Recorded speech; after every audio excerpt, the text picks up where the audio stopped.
جراكو يا تمي كان روان يا تمي وجهي تاي أو يا تمي ايوه هاسي ما أقدر على كذي لا تاسو اجي كده كده كاميرا تدبل جروبا هاسي ما سيسج هاسي ما اكيساج ولجي هاسي ما وجهي تاي هي ولجي تاسو تمناسو هاسي ولجي وامدو كسرتي ديم وامدو سرتي دي وامي سري كيف أمدو يا مد يا مد وامي ورجي يا مبرجرو يا مد مرجي يا مد مرجي يا مد السلام عليكم ورحمة الله وبركاته daawwattoota fi hordoftoota kiyya deebiitiin jira urjinaraan tana maaliin deebite jechuun keessan hin oolamu akkuma beektan kaa agartanii jirtan na fakkaata anaa fi Mustafaa mana abdii dhayne qaalii dhiifamnu godhi jennee akkasii Mustafaa yaani anaa fi Mustafaan jechuu abdii miilarra kufne dhiifama gaafanne isaan jechuu dhiifamnu godhee jira abdii jechuu qaalitti irra dawwalee qaalitti abdii wanti urjii fi Mustafaatu mana si eegu jira kootu jennaan hin dhufuu dhiifama sin godhuu fi ati dhiifama irraa ta'e hin dhufuu garan galee ammaan tana bakka bira haajaan qaba haajaraan deemu bakka haajaa dhaqeetiin deemu jira kara manaati ijoolleetii hunda ganan waaqochisa dhufuu hin danda'u jeeni jechuu kaanuma Mustafaa akkana rarraasee akkana wanti irraa deddeemuun arge ni rifadhee har'a takkaa akka irratti rifadheen beeku addunyaa tana dhaladhee ganage takkaa rifadheen beeku qaalitti nuti dhiifama si gaafachuun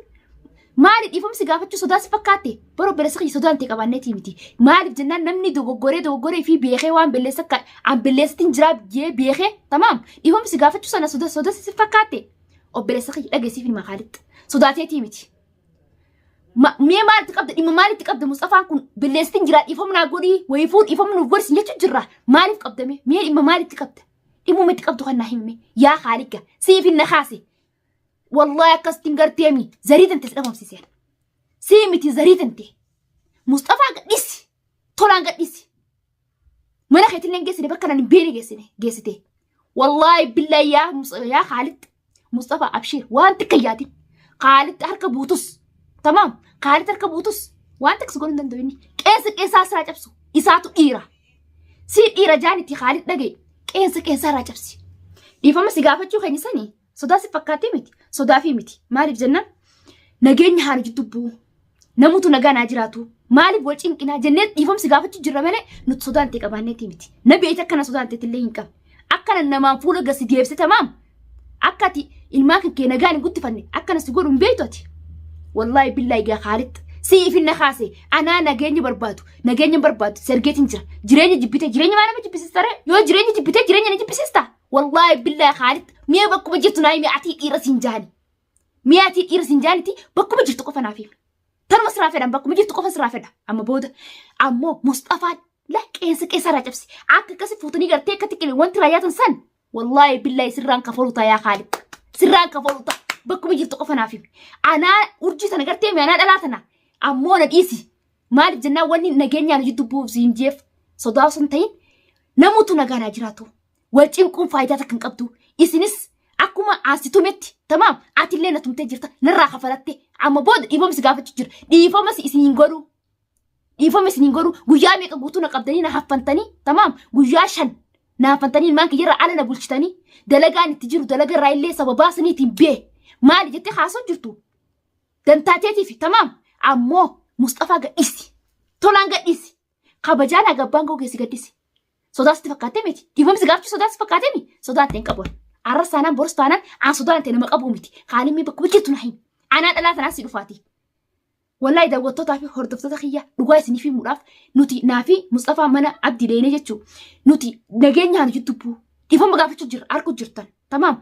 arkuu jirtanii nuti maaliif jennaan dhiifamni hooganii fi dhiifama gaafannee dhiifama isaan nu godhan nageenyi nu jidduu bu'ee namootu namni ol naannessu hin jiru namni ol barbaadu hin jiru namni ol cafaqu hin jiru namoota nagaan jireenyi fi haajiraatu jenneeti isaan sawwallaalanii tanaan dhufanii tana sawwallaalte tanaan dhuftee mi Khaalid aboo sirraan kafalaga dachaa godhin sirraa kafal tana tumtisan an nallee tumi anis isa tumi haana tumu badinti ya'anumaatutu isa nama maallaqaan itti bitee isa tumsise saniim na tume narraa kafalate isa hin tuqu jeetiin dhiisee uleen tumamisa hunta nin callise hamma dhadheetti hin callise ati immoo sawwallaaltee as dhiibnaan sodaa si fakkaattee amma har'a Mustafaa qabdeemi Mustafaa qabdeeti tamam qeensa irraa cabsi qeensuma irraa cabsi na agartaa bakka jirtu qofa naaf himi ati dhiira taanaan dhiirummaa qabaannaan an dhiira jettee ifitti amantummaa qabaannaan mee bakkuma jirtu naa hima Khaalid. Wallahi amma siir foora balkaaba bakkuma jirtu qofa naaf hima. Waan asirraa fedhu bakka jirtu qofa.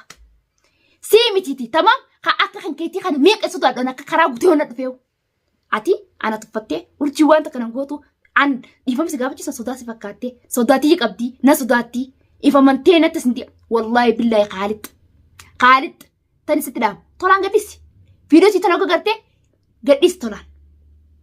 Gadhiifnaan na jaabaati gadhiisuu baannaan an sintu kujeetin dhiifamsi gaafachuu jira. Siifin na haasi waan si godhu amma booda naafeti. Anaafeti amma booda gartee walitti baana naafeti.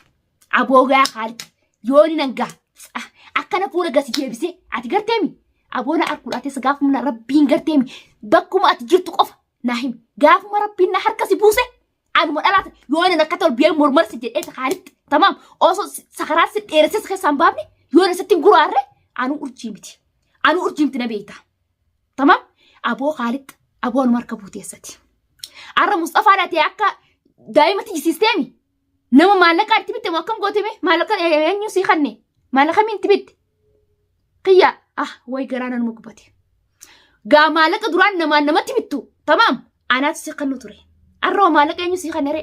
gaafa duraa gaafa anaafi ati waliin jiru gaafa anaafi nagaa walii qabnu san garteemi maallaqa anaa sii kannu ture arroo maallaqa eessa argattee kaa eessa argatteerra maallaqa maashaallah sirraa jeetiin jira ammoo qeensa irraa cabsi qeensa Mustafarra anaafi ati san booda olfama yookaan an jiraachuu yookaan ati jiraachuu magaalaa Yemen keessa tamaam an si dhiiseetiin jira wanni dhiifamsi gaafachuu jiruuf sin tuqu jeeti ati na barbaaddee nan dhabdu kun an urjiin hin jira tamaam an urjiin hin jira taatee sumuu lottana aboo Khaalid wallahi billahi Mustafaana qeensuma takka irraa cabsi daawwattootaa fi hordoftoota kiyya isinillee ragaadha akkasuma arguu jirtanii aniin tun asirratti ol beetiin Khaalid dhiifama naaf godhi akkasuma birallee manguddollee itti ergee tamaam manguddollee ifraaruu jira manguddollee hayyamuu fi didee hin godhuu fi dhiifama akkasuma godhanii kana godhanii waa meeqa itti gaguure tamaam fudhadheetiin jira batiin tiyyaa anaa si billeesse yoo miidhamte sanaa kibas geessa si wallaana yooni fi miidhamtee jiraatte akkuma anis na tumtee jechuu anis uleete tira dhukkubsadhee ifiifuu haakima dhaqee wallaaname tamaam yoo wallaanamtee yooni fi dhukkubsattee jiraatte anaa si wallaana jeetiin badiiti jes fudhadhee yoo waa taate anaa si wallaana jeeni isa san hunda kaninan waa hundan jee fudhachuu didee abadan jee barbaadeerra Mustafaa isaa dalaga irraa deemu qabdeemi. Daawwattootaa fi hordoftoota kiyyaa akkuma anaa fi Mustafaan mana abdiitii dachaaneen uummanni dalagaa irra dawwalee hafarfataan uffataan jijjiirannee akkas tilifoon isaatillee manatti dhiisee irraanfatee kute. Tilifoon irraanfatee maal irratti dawwalaa fanaa jechuu jiru haaluma qilleessa gubbaa akkana rarraasanii kanatti oofan hin arge. Ni rifadde onnee tanaa na cite. Aboo gaayaa Khaalid haga akkatti irra na rifachiifte kana tamaam rifachoota irra na rifachiifte kana aboo siin garsiisudha ta'a. Tamaam yooni fi nan dhiiga siin boochifne lama lamaan dhiiga tamaam imimaan bishaaniiti yooni dhiiga siin boochifne yooni nan ilmaan kan kee kan inni yoobsa jesan duraan si yoon teechu ture san aboo amma naar kudhate sagaa gadhisi Mustafaa qeensa irraa cabsini gadhisi waan takkan godhin tamaam dhimmeet itti qabdu hin jiru maal idaakeetu irratti badee boo idaakeetu irra jira maal nama siraa ajjeese maal si godhe isa kan akka barbaade dhiifama jeetiin si gaafachuu jira dhiifama godhuu fi diddee akka godhuu fi diddee sanitti maa jala nafi dhiifama siin godhuu arrabooda maqaa kee nakkaasii maqaa kan keessin kaasu jettee maaliif irraa muramtee hin jiraatin jireenya kan kee maaliif cinqita namni asirraa jiraatu miskiinni asirraa jiraatu maaliif nama iraarsita nuti si dhiibneemi dhiifama innetti wayifuu dhiifama innes gaafachuu jiraami maaliif isa kana qabdame dhimmeet itti qabdu kun maalu yaa Mustafaa wanta kayyaatin Khaalidati abooga rabbiin na harka si habuusi waan akkas hin cirre akka shunkurtitti waan sin cirre ana harkudhateessa na harka rabbi si habuus bakkuma jirsan qofa na himi maama nu kan kengeessin qabdi gaayaa sodaattuun duraan huusii keessa deddeemti dirree deemtee maa nama qabdee tamaam akka nan qabee fidee mana Mustafaa gaafa kaan si fidisanitti maaliif qabdee mana kan kengeessin manni kan kee karaa beeku siifin dhufa akka nan halkan takka akka Mustafaan achi bulle ni beektaa silaati Mustafaan halkan takka achi bulu silaa mana kan kee tamaam gadis tolaan gadis itti dubbachuu jira Mustafaan halkan takka mana kan kee bulin halkan itti daayoo bule tamaam boru gadhiisuu baannan yaa Khaalid bakka ati jirtu sitti dhufa annama yoo ati dachisee seenee si baasuun nama jechuun mana namaa wallahi billahi bakka takka naan baatu mee bakka feete geessi bakka nanaa miti tamaam abbaan fedhe hin beeku geessi mee ani suma jala dalageetin si baasaa gaafa na harka seentee yaa Khaalid sirraa dhumattee jirtati. Khalaas jireenya jibbitee jirtaami sirraan gabaabsa. Jireenya tika jibbite kana anaa sirraa gabaabsa si garsiisa. Attanaan dhumnaan ati tana barbaannan anaatu si garsiisa. Ana urjii ana dhalaa sana garteemi tamaam awween dhiira na dura hin fiigin nan dheessin sodaatii qabaachuu baannaan tamaam bakka jirtu qofa mee ati dhiira siin jaani tamaam ati dhiirummaa dhugumaan qabdaati sodaa namaa hin qabduuti tamaam mee bakkuma jirtu qofa naaf bakka jirtu naaf himnaan akka yeroo ati naaf himte yeroo san sibira jirti beeki yeroo ati naaf himsan keessa sibira hin jiran sodaan ta'in qabu gaa maaliif jennaan akka kan keetti huusii keessan deddeemu yooniif hin gartee barbaada namaa qabaades dirree diimetti nama barbaada ati huusii keessa deddeemte tamaam maallaqaan namatti bittee qabsiisteemi aboo yoo inni asirraan dalee ni yaa Khaalid magaalaa Yaman tana keessa yookaan naa jiraata yookaan si jiraata ammas manni kan keessa karaa beeku ati isaa siin qabdee waa goota jaartiin tantee mana jirti dhalaa akka tiyyaati isirraan kafala tamaam isirraan dachaa godhee waan ati achi isa gootu ana isirraan jaartiin tantee garteemi jireenyi isii laaqee ilmaan kan kee alayyaas wallaahi mee Khaalid isuma kana tamaam nuti haana geenyu nuti dubbuu yennetti wanti hunda sitti erginee jechuun manguddoo sitti erginee daawwatoo duratti ol baanee viidiyoo marree gadhiisni akka isaanillee ragaa nu baan tamaam ati isa wallaaltee nageenya nuti buusu deemu san jibbitee lola si jaalatee an barbaadu nan dabdoon tamaam bakka feeti geessi Mustafaa bakka feeti geessi mee hallayyaa feeti naqi ana jalaa boodaan teessu ana jalaa hin baatu bakka ati si jala seenatiin si baasan mee yaa Khaalid ati dhiirummaa qabdaati mee bakkum jirsan naa wasafi bootaa jirsan ana urjiidhaaf wasafi akka keetitti ati maqaafuu bara ati maqaa dhiiraa haatte deemta mee dabaleessa dhiirummaa maqaa balleessite yaa nadhoo wayifuun nadhoo siin jaani wayifuun nadhoo jees yaama barati ati dhiira ifi fakkaataami wallaahi dhiirummaan qabdu maali jennaan silaa dhiirummaa qabaattee tamaam namni an dhiira jire dhiirti ni yaatti sammuun dhiiraa tamaam sammuun dhiiraatii fi sammuun dhalaa takkaa miti dhiirti ni yaatti Sila gaafa dhiifama sin jenne si gaafa jirsan dhiifama isin godheetiin jira. Yoo nageenya barbaadu ati nageenya barbaadu ati barbaadumi nuti akkasuma nageenya barbaadnu. Karaa ati dhufteen nuti siif jira lafa. Akka ati beektu hojjaan ati wallaala kana hunda kabajaa sodaa seeti tamaam kabaja sodaa seeteeti sodaateen hin qabduumi mee sodaatiin hin qabduumi yaa Khaalid sodaatii qabaachuu baannaan mee bakkuma jirsan na himi bara manni kan kee kan hin beeku ilmaan kan keessa rakkatti hudha qabee takka takka lagatar wallaale aboomee halkan takka buleemi tamaam harka takbar harka ni dana kana bulchuu deemta bor gadhiisu baannaan manni kan kee karaa beeku bileessa tamaam yoo inni ilmaan keessa rakkatti la tamaam miilara matarra jedhee kateen keessa yaasin takka takkaan naar kudhaates yoo inni guraaree ilmaan kee katte ablee doomtu tirgee ittiin guraarre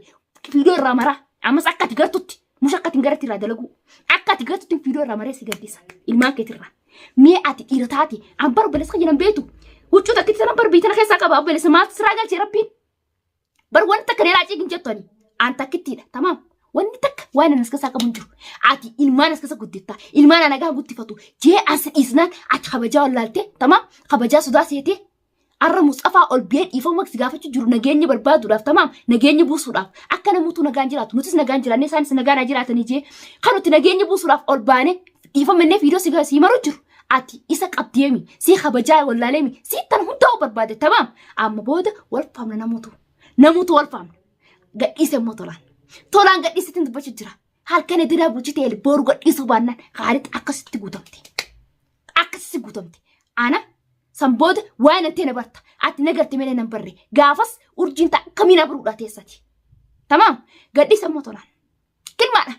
daawwattootaa fi hordoftoota kiyya isinitti dheeradheetiin jira akkuma gartan isinillee gartanii jirtanii fiidoo irratti argeetinanis ol biirraan tana rifadhee naasuudhaan fiidoo kaameraa shakkalee maree jechuu yoo Khaalid bira geesse tolaan gadhiisi daawwattoota kiyya isinillee akkamatti argaadha nuti dhiifama isaan gaafachuu jirra nageenya barbaanna isaan nageenya wallaana nutis nageenya hin beeknu.